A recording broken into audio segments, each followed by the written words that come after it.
Welcome to our channel flora and fauna files. So చాలామంది same doubts రిపీటెడ్గా అడగడం జరుగుతుందండి. మేడం మాకు ఇంత కట్ ఆఫ్ మాకు ఇన్ని మార్క్స్ వచ్చినాయి, మేము రేస్లో ఉంటామా, మాకు ఏమైనా ఛాన్సెస్ ఉన్నాయా? సో ఇలాంటి డౌట్స్ సేమ్ రిపీటెడ్గా అడగడం జరుగుతుందండి. సో ఖచ్చితంగా ఒక 60+ పైన వచ్చిన వాళ్ళందరూ మెసేజెస్ చేస్తున్నారండి. నేను ఇంతకుముందే చెప్పాను వీడియోలో, 60+ వచ్చిన వాళ్ళు ఖచ్చితంగా పాజిటివ్గా ఉండడానికే ట్రై చేయండి అండి. అంటే ఎక్కువగా హై పిచ్లో ఇదైపోయి అలా ఉండకుండా పాజిటివ్గా ఉండండి. సర్టిఫికేట్స్ ఏమన్నా ఉంటే గ్యాదర్ చేసుకోండి, కరెక్షన్స్ ఏమన్నా ఉంటే చేయించుకోండి. నష్టం ఏం లేదు కదండి. మనకి ఇంకా ఫైనల్కి ఉంది, నార్మలైజేషన్ ఉంది, మన కేటగిరీస్ ఉంటాయి. ఎస్సీ ఎస్టీ బీసీ కానీ ఏవైనా కానీ కేటగిరీస్ ఉంటాయి. సో ఇంకోటి ఏంటంటేనండి, మెయిన్గా ఇంగ్లీష్ లాంగ్వేజ్ ఎవరైతే క్వాలిఫై అవుతారో టీజీటీ పీజీటీలో, వాళ్ళకి చాలా ఈజీగా టీజీటీకి పీజీటీకి క్వాలిఫై అయ్యే ఛాన్సెస్ ఉంటాయండి. ఎందుకంటే ఆ పోస్టులు అనేవి చాలా ఎక్కువగా ఉన్నాయి. 16,347లో ఎక్కువ పోస్టులు మనం గమనిస్తే టీజీటీలు పీజీటీలు ఉన్నారండి. అవి జోనల్ వైజ్ పోస్టులు అయినా కానీ. సో ఈ మ్యాక్సిమము 75 పైన వచ్చిన వాళ్ళందరూ వాటికి కూడా రాసుంటారండి. స్కూల్ అసిస్టెంట్లో ఎవరైతే రాసుంటారో ఖచ్చితంగా వాళ్ళు కొంతమంది అయినా టీజీటీలు పీజీటీల్లో క్వాలిఫై అవుతారండి.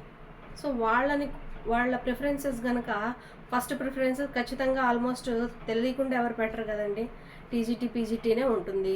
కాబట్టి వాళ్ళు ఫస్ట్ ప్రిఫరెన్స్ ప్రకారం వాళ్ళు ఆ ఎగ్జామ్కి ఆ పోస్ట్కి క్వాలిఫై అయిపోతారండి. కాబట్టి ఇంకా ఈ 60+ వాళ్ళకి కూడా అప్పుడు అవకాశాలు పెరుగుతాయి. స్కూల్ అసిస్టెంట్కి కానివ్వండి, వేరే వాటికి. సో కాబట్టి ఖచ్చితంగా 60+ వాళ్ళు నార్మలైజేషన్ ఉంది, ఫైనల్ కీస్ ఉన్నాయి. అండ్ ఈ టీజీటీ పీజీటీ వాళ్ళకి క్వాలిఫై అయిన వాళ్ళకి వాళ్ళ ప్లేసుల్ని రీప్లేస్ చేసే ఛాన్సెస్ కూడా మనకు ఉంటాయండి. కాబట్టి ఖచ్చితంగా మనకి ఛాన్సెస్ అయితే ఉంటాయండి.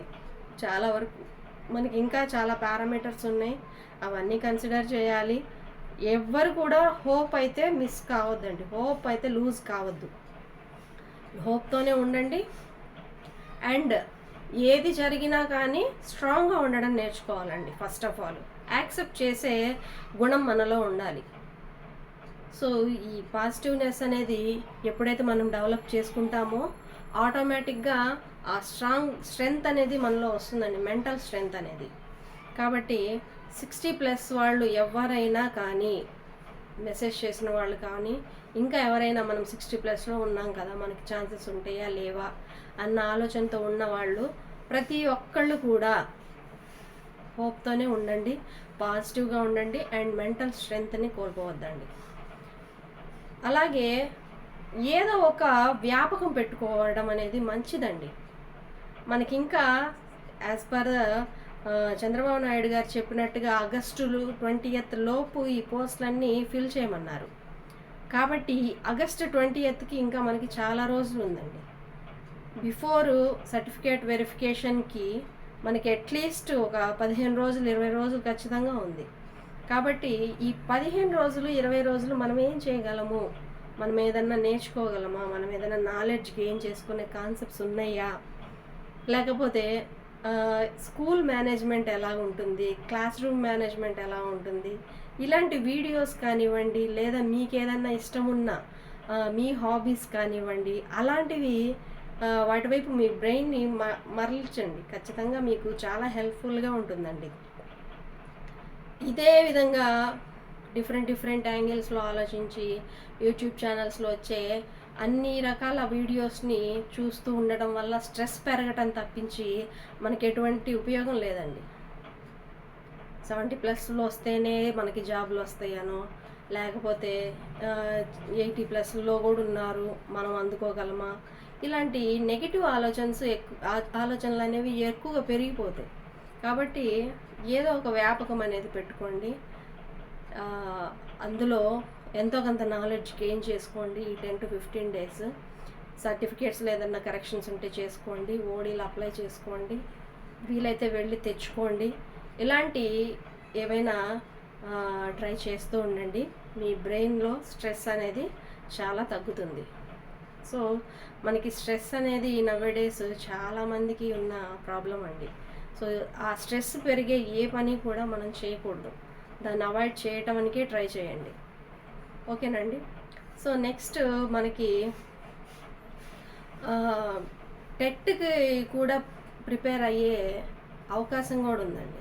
ఎందుకంటే 60 కంటే బిలో వచ్చిన వాళ్ళు కానివ్వండి, లేదా జస్ట్ క్వాలిఫై అయ్యి ఫస్ట్ టైం రాసి సరిగ్గా పర్ఫామ్ చేయలేక, లేదా మనం సరిగ్గా ప్రిపేర్ అవ్వకుండానే కొంతమంది అటెంప్ట్స్ ఇచ్చుంటారండి. సో అలాంటి వాళ్ళు ఇంకా టెట్కి ప్రిపేర్ అవ్వటం స్టార్ట్ చేయటం అనేది చాలా మంచిదండి.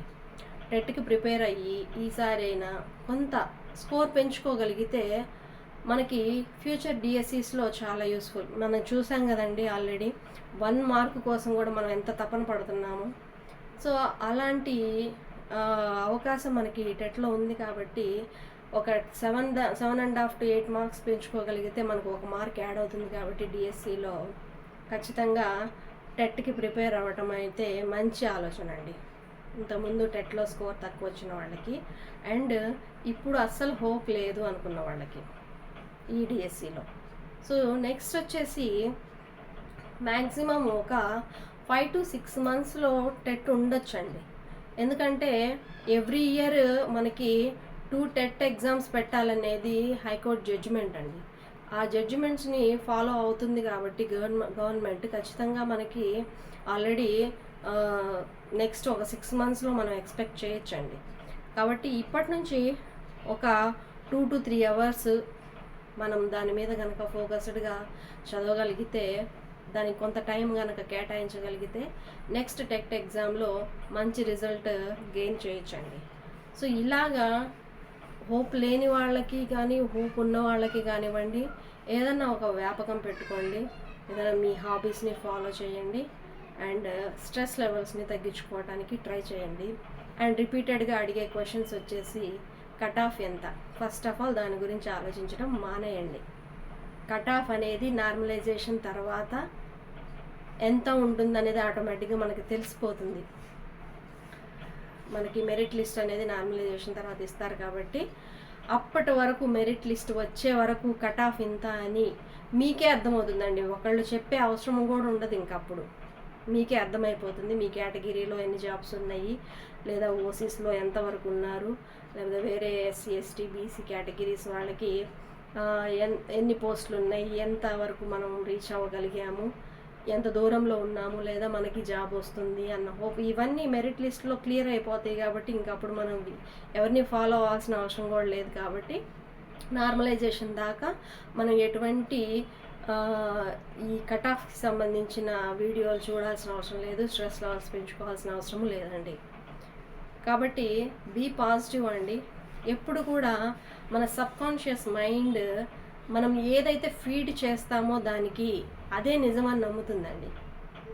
సో ఆ విధంగానే మన చుట్టూ ఉన్న సర్కమ్స్టాన్సెస్ మారుతూ ఉంటాయి. కాబట్టి మనం ఎప్పుడు కూడా నెగిటివ్ మైండెడ్గా ఉండకూడదు.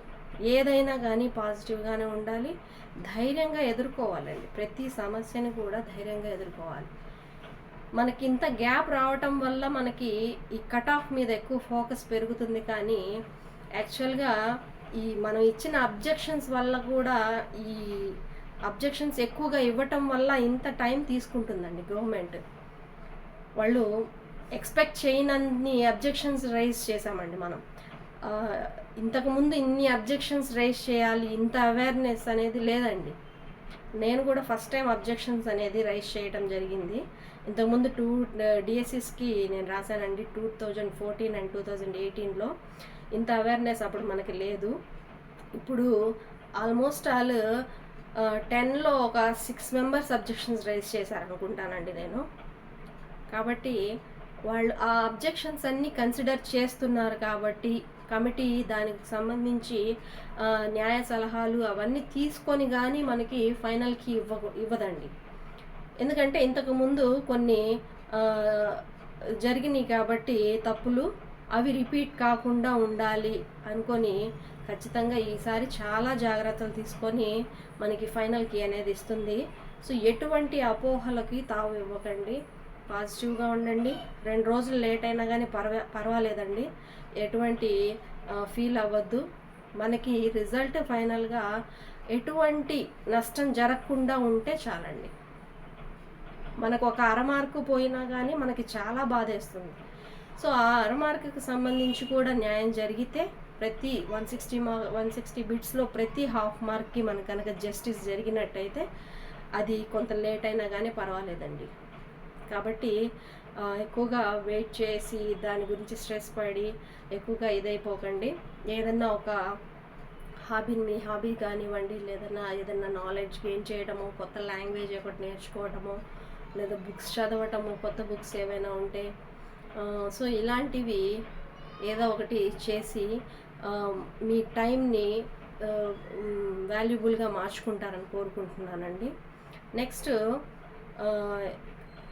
మీరు ఏ హాబీని లేదా దేన్ని సెలెక్ట్ చేసుకున్నారనే దాన్ని కామెంట్ ద్వారా తెలియచేయండి. వీడియో నచ్చితే లైక్ చేయండి అండ్ షేర్ చేయండి. సబ్స్క్రైబ్ చేసుకోవడం అయితే మర్చిపోవద్దు. Thank you so much.